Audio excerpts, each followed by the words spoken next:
guys? This is Danny B. You're watching The Trash Dish. In this video, I'm going to be talking about 25 Giallos I love.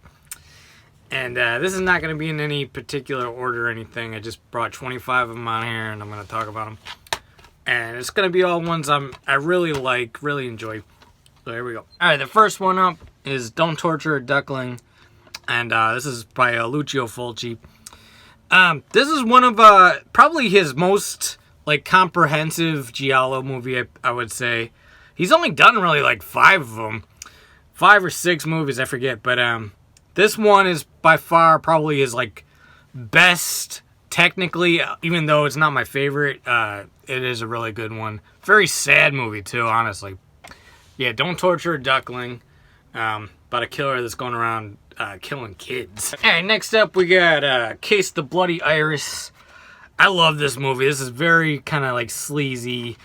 It's got Edwidge Fenech in it. Yeah, it's just super random. If you've seen the movie Pieces, it kind of goes good with that one because it's got a ton of silly stuff in it.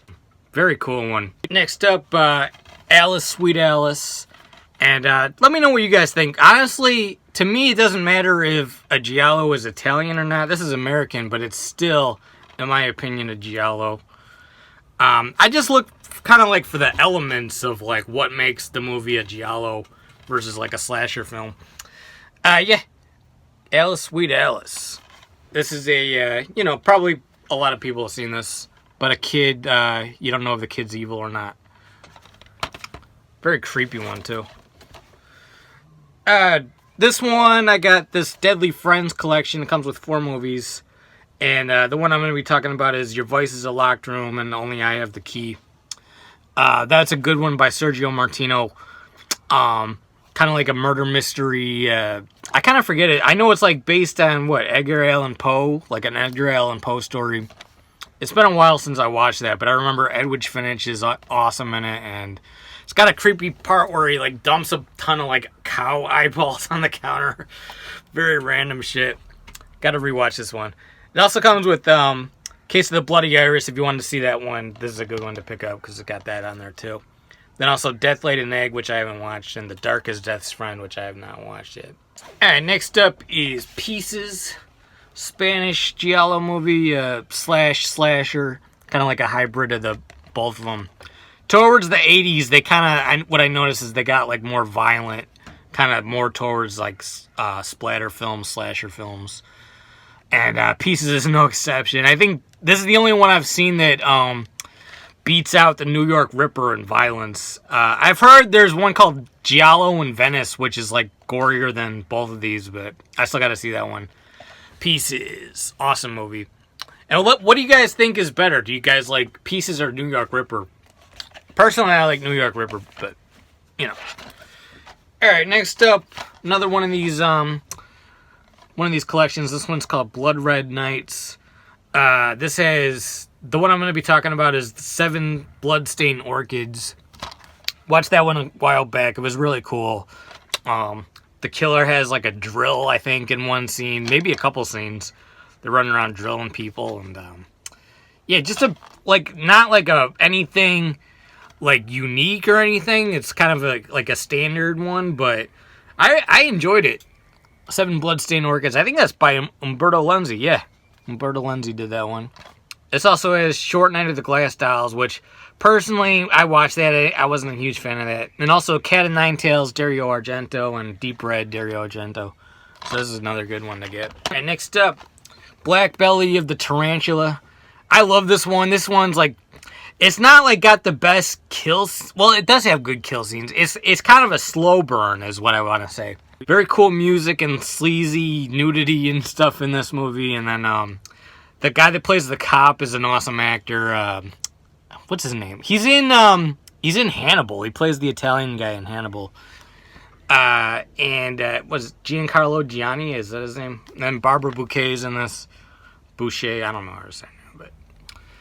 But the killer in this, what he does is he uses wasp venom to sting his victims, so that paralyzes them, and then he takes a scalpel and dissects them. And he's basically he's imitating the way a wasp kills, and that's what a wasp does to the tarantula. So that's why it's called Black Belly of the Tarantula.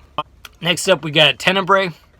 I just rewatched this one. Still my favorite Argento movie. What it was he was like tired of critics like accusing him of being a misogynist and a killer and stuff. Or like he got like he took all these like preconceived notions about himself that the public had, and then he just put all that into a film. So this is a very cool one. By far, I think his most sleazy movie. Maybe not. I don't know if he's made one since in the 2000s or something. Like Mother of Tears was way more gory than this, but yeah, good one. Tenebrae. All right, next up we got Opera by Dario Argento. Do you say his name Dario or Dario? I say Dario, but maybe that's just my accent. Opera. This is pretty brutal one, honestly. The killer tapes needles underneath the girl's eyelids, makes her watch all of these killings, and like he's doing stuff like this one girl tries to steal a bracelet and she swallows it, so he like cuts her open and takes it out of her esophagus. Really pretty gory one. One of his better movies too. Yeah, I love this one, Opera. Alright, next up we got Strip Nude for Your Killer. Probably not the best movie really, but it's just so random. And then it's got like Edwidge Fenech in it. She's awesome. I always love her. And then yeah, just I don't know. It's really just one you want to watch like every once in a while. It's not like the best movie or anything. Then the title alone, you got to pick it up for that, I think, if you're into these movies. Alright, The Strange Vice of Mrs. Ward. Sergio Martino one. This is probably my favorite from Sergio Martino. I like the alternate title better, Blade of the Ripper. But, you know, whatever. What can you do? I might print that out and just put that in there. I've done that with, like, The Killer at Midnight, or You'll Die at Midnight. I, like, printed out Midnight Ripper and just put that on the cover. But, yeah. This is a good one. I forget what happens in this, but I just remember it being good. Edwidge Fenech is in it. And Sergio Martino is an awesome director. Torso. Speaking of Sergio Martino, this is probably his most popular one. I can't even show the back. It's got like boobs right on the back. I'll just put my thumb over it. But yeah, this is a very sleazy one. Lots of nudity and stuff in this. And then the killer has this ski mask. That's kind of what separates this apart from a lot of them. Because a lot of them you don't see the killer's face. So this one, you actually see his face and he's got this like crazy ski mask. Cool movie. Alright, next up, Blood and Black Lace. One of my favorites, honestly. This might be in my top 5. It's not like anything too like violent, or I mean it is violent, but it's an older one. It's from the 60s, and then for the time it's really violent. But I love the whole like look of the killer in this, and then I love like all the, you know, cinematography with the colors and stuff, music and everything. Just a very like a masterpiece by Mario Bava. This is the one, I think this is the very first one that kind of, no, he did one before this, but this is the one that like really started the whole trend and everything. Yeah, very cool one. Blood and Black Lace. Alright, next up we got an American one. We got Body Double by Brian De Palma. One of the best ever, honestly. This movie is better than like half of these movies on this list. Brian De Palma is a master filmmaker, and I love this movie. He's very close to Argento's style. Like if you dub this in English, like if you took the sound out and redubbed it, you would probably think it might be a Argento movie. Like very similar styles. Yeah, the big difference is one's American, one's Italian. Also, I guess it does have a lower body count than Argento's movies, but it's an awesome movie. Check this one out if you've never seen it, Body Double. Alright, next up we got a German creamy, I guess they're called. I've never really seen any creamies. I just picked this one up the other day, started watching it. Pretty much the same thing as a Giallo. I think they're creamies. They kind of were like, you know, that's I think German for crime film. So they're not always like these murder mysteries. Sometimes I think they're more like gangster movies or something. But this one is a murder mystery written by Edgar Wallace, who wrote a bunch of like, you know, like The Hound of Baskerville and Sherlock Holmes stuff, and really kind of like was the pioneer of like the Giallo novels and shit. I started watching this. I didn't watch the whole thing because I fell asleep, but this was really awesome. Very sleazy for a 60s movie, and just an awesome movie, yeah. The Phantom of Soho. Alright, next up, the sleazy masterpiece, The New York Ripper. My favorite Lucio Fulci film. Just a super, what's the word? It's a very depraved movie. Just like pretty much everything about this movie is cynical. Very gory, very brutal. Very like, there's like no goodness happens out of this movie.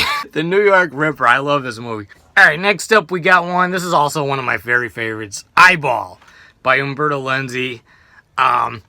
Group of American tourists go to Spain and someone is stabbing their eyes out. Is basically the plot of this movie. Very awesome kill scenes, and the killer is wearing like this cool like red jumpsuit thing, red raincoat or whatever it is, and I love the cover art on that.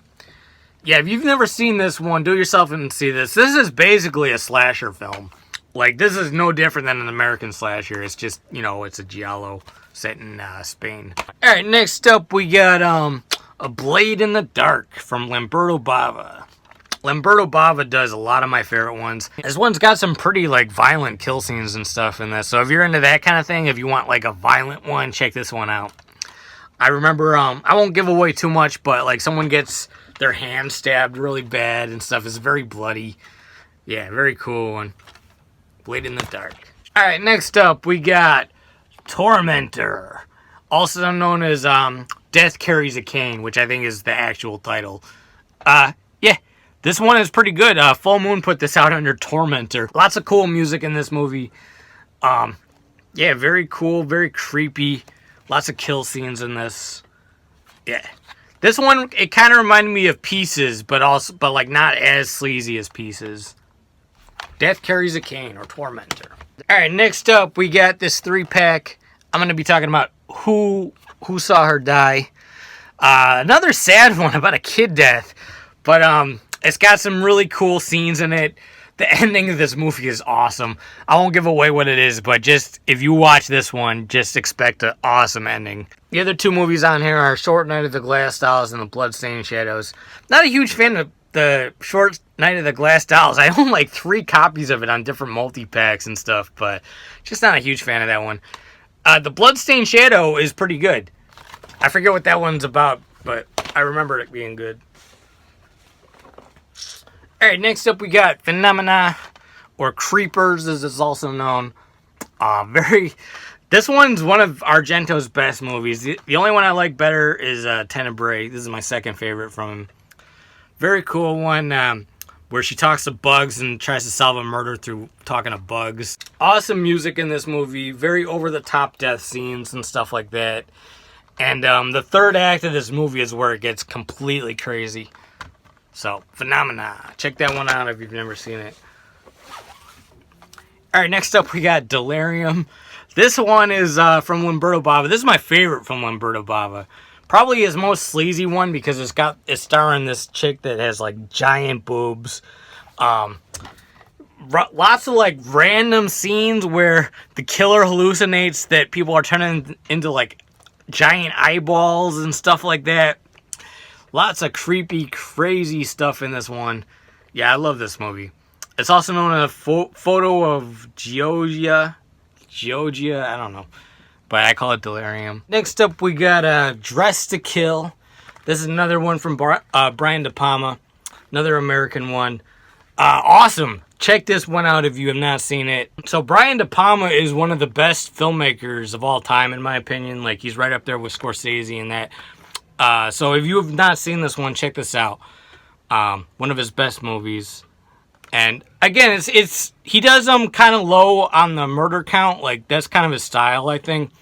But as a mystery movie, it's really awesome. And then it's full of sleaziness and stuff like that. Like, he was deliberately trying to do Argento style, I think, and he succeeded.